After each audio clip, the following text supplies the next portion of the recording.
Good morning and welcome to your Daily Dose, international yachting, sailing, and boating news for Monday, July 4th. If you like what you see or hear, please do subscribe. If you have a story or a suggestion, you can reach out to us at info@yachtinginternationalradio.com. I am Ria Rao, and this is your Daily Dose.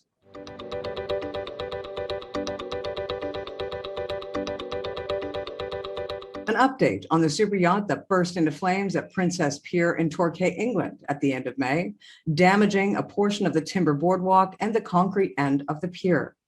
The remains of the super yacht are now in a carry barge expecting to leave early this week, and the Environment Agency has carried out water testing confirming that any pollution risk is low. Works to repair all damage will start in September and expected to be completed later in the fall.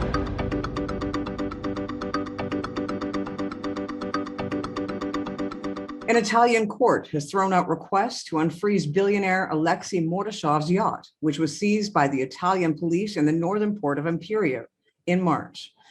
Asmer Enterprises Limited, the company to which Lady M belongs, has asked the administrative court of the Lazio region to lift the freeze, claiming that the Russian businessman under sanctions was not the formal owner of the vessel.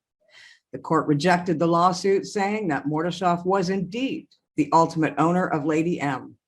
Sure, we will see more claims of this nature arising with other super yachts that have been sanctioned, with much the same results coming back from the courts around the world.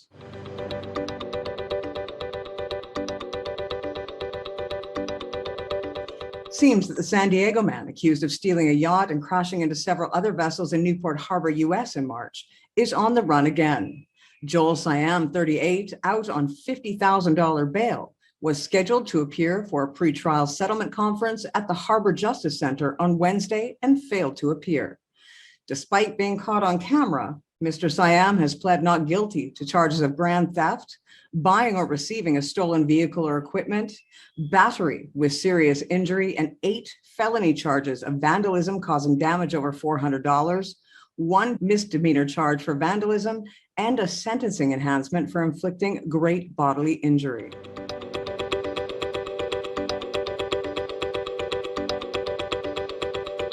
Coast Guard and a Good Samaritan crew rescued 4 mariners after their boat capsized in Glacier Bay National Park on Friday. At 12:04 p.m., watchstanders at the Sector Juno Command Center received a distress alert in the vicinity of Muir Inlet from a digital selective calling device registered to Cats and Dogs, a 66-foot privately owned pleasure craft based in Seattle. An MH-60 Jayhawk helicopter crew from Air Station Sika diverted from training nearby and arrived on scene less than an hour later. They found the vessel taking on water with a severe list. A Good Samaritan vessel, Alaskan Hunter, was also on scene, attempting to assist those aboard the sinking vessel. Shortly after the Jayhawk crew arrived on scene, Cats and Dogs sank in 150 feet of water, 300 feet from shore.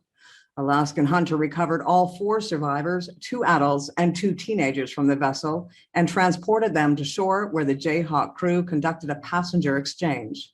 The survivors were then transferred to awaiting EMS at 2:08 p.m. in Juneau. No injuries were reported, and the survivors are reportedly in stable condition. The cause of the incident is under investigation. The Coast Guard and National Park Service are working with the vessel owner to establish a salvage plan.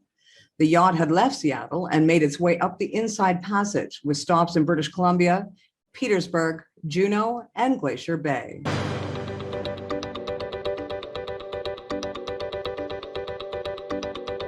Two sailors have been dramatically rescued after being found clinging to their overturned yacht in the middle of the night off the New South Wales coast.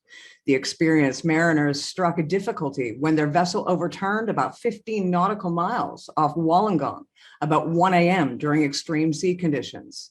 The Joint Rescue Coordination Center reported the vessel missing and initiated a search shortly after 1 p.m. on Saturday. HMAS Brisbane responded to the call, reaching the 60 square nautical mile search area about an hour later. Passing merchant vessel MV Arietta Lily saw the upturned yacht and promptly reported it, enabling the crew of Brisbane to head there for the rescue.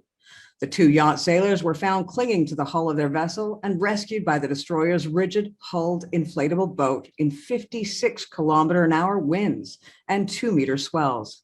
Despite spending 15 hours in the ocean, the two sailors were assessed as being in good condition.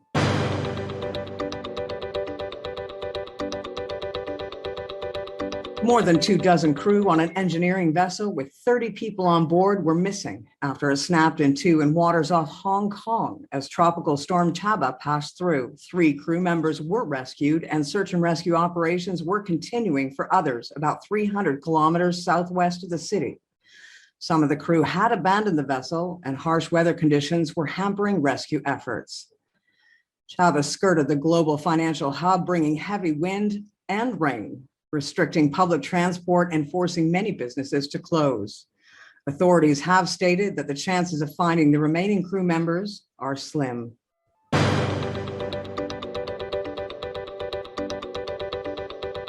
Don't forget to tune in this evening at 1900 CET for Crew Travel with Lee Harris for all your up-to-date flight and airport info.